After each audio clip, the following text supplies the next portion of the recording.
ചർച്ച ചെയ്യാൻ പോകുന്നത് 7ാം ക്ലാസ്സിലെ കിതാബുൽ ഫിഖ് ആണ്. ഫിഖ് എന്ന കിതാബിൽ നമ്മൾ കർമ്മശാസ്ത്രപരമായ കാര്യങ്ങളെ കുറിച്ചാണ് പഠിക്കുന്നത്. നമുക്ക് പാഠഭാഗത്തിലേക്ക് കടക്കാം.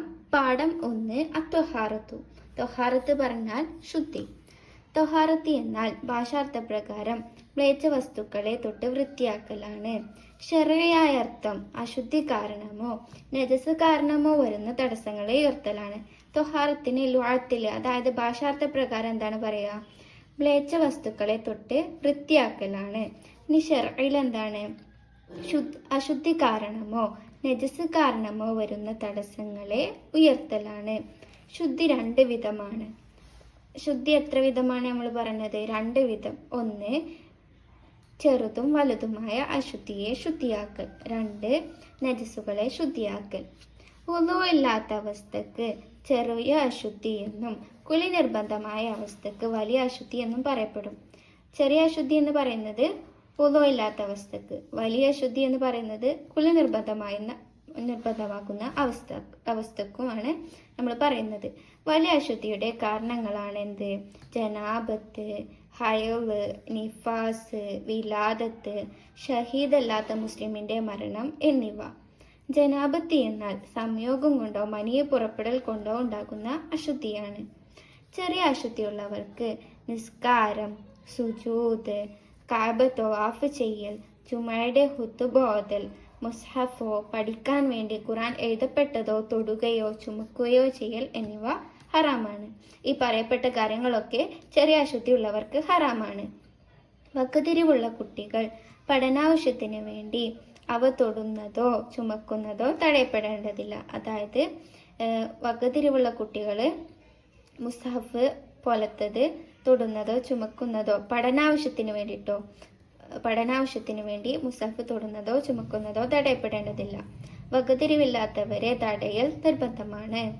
വലിയ അശുദ്ധിയുള്ളവർക്ക് ഇവക്ക് പുറമെ ഖുർആൻ ഓതലും പള്ളിയിൽ താമസിക്കലും ഹയലോ നിഫാസോ ഉള്ളവർക്ക് ഇതിനെല്ലാം പുറമെ നോമ്പും ജിമാവും മുട്ടുപൊക്കളിന്റെ ഇടയിൽ രമിക്കലും അവൾ സംയോഗം ചെയ്യപ്പെട്ടവളാണെങ്കിൽ അവളെ ത്വലാഖ് ചെല്ലലും ഹറാമാണ്.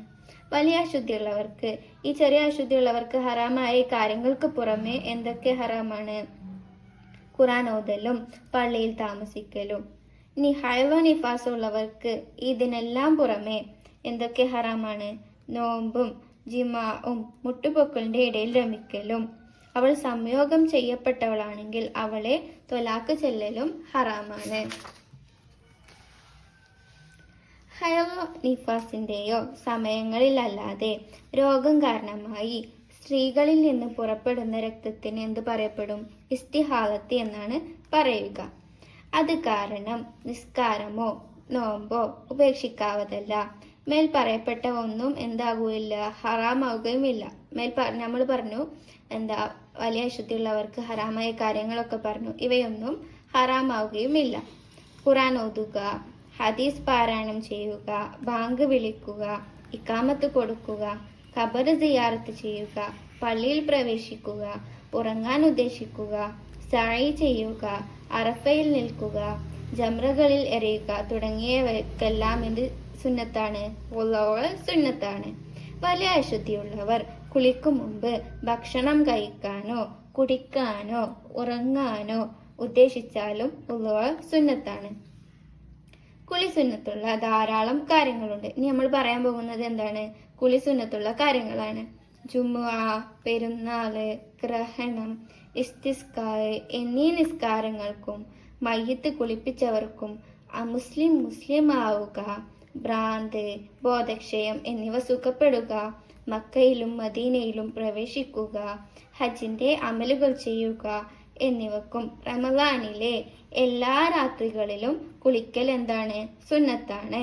ഇപ്പോൾ നമ്മൾ പറഞ്ഞതൊക്കെ കുളി സുന്നത്തുള്ള കാര്യങ്ങളാണ്.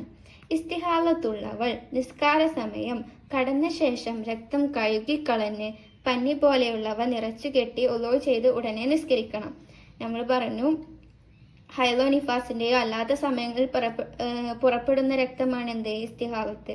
ഇസ്തിഹാലത്തുള്ളവൾ നിസ്കരിക്കണം എന്ന് നമ്മൾ പറഞ്ഞു. ഇസ്തിഹാലത്തുള്ളവൾ നിസ്കാര സമയം കടന്ന ശേഷം അവളുടെ രക്തം കളഞ്ഞ് പഞ്ഞി പോലെയുള്ളവ നിറച്ചു കെട്ടി ഉളൂ ചെയ്ത് ഉടനെ നിസ്കരിക്കണം. അബൂ ഹുബൈഷിന്റെ മകൾ നബി സല്ലല്ലാഹു അലൈഹി വസല്ലം തങ്ങളോട് പറഞ്ഞു, യാ റസൂലല്ലാ, അള്ളാഹുവിന്റെ റസൂലേ, ഇന്നി ഇമ്രാഅത്തും, തീർച്ചയായും ഞാനൊരു സ്ത്രീയാണ്, അസ്തഹാലു, ഇസ്തിഹാലത്തുണ്ടാകുന്ന ഒരു സ്ത്രീയാണ്, ഫലാ തുഹുറു, എനിക്ക് ശുദ്ധി ഉണ്ടാവലില്ല, അഫ അദോർ സലാത്ത, അപ്പോൾ ഞാൻ നിസ്കാരം ഉപേക്ഷിക്കണോ? ഫക്കാല, അപ്പോൾ നബി സല്ലല്ലാഹു അലൈഹി വസല്ലം എന്താ പറഞ്ഞത്? ലാ, ഇല്ല, ഇന്നമാ ദാലിക ഇർക്കുൻ, തീർച്ചയായും അതൊരു രോഗമാണ്, വലൈസ ബിഹൈലിൻ, അതൊരു ഹൈലല്ല, ഫൈദ അക്ബൽത ഹൈലത്തുക, നിനക്ക് ഹൈലെത്തിയാൽ ഫദഇ സലാത്ത, അപ്പോൾ നീ നിസ്കാരം ഉപേക്ഷിക്കുക, വൈദ അദ്ബർത, നീ ഹൈല് പോയി കഴിഞ്ഞാൽ ഫഅസ്ലി, നീ കഴുകിക്കളയുക, അൻകിദ്ദമ, തൊട്ട് നിന്റെ രക്തം കഴുകിക്കളയുക, തുമസൊല്ലി, എന്നിട്ട് നീ നിസ്കരിക്കുക. അപ്പോൾ ഇത്രയാണ് നമ്മുടെ ഈ തൊഹാറത്തി എന്ന പാഠഭാഗത്തിൽ പറയുന്നത്. ബാക്കി കാര്യങ്ങൾ നമുക്ക് അടുത്ത പാർട്ടിൽ ചർച്ച ചെയ്യാം. അസ്സലാമു അലൈക്കും.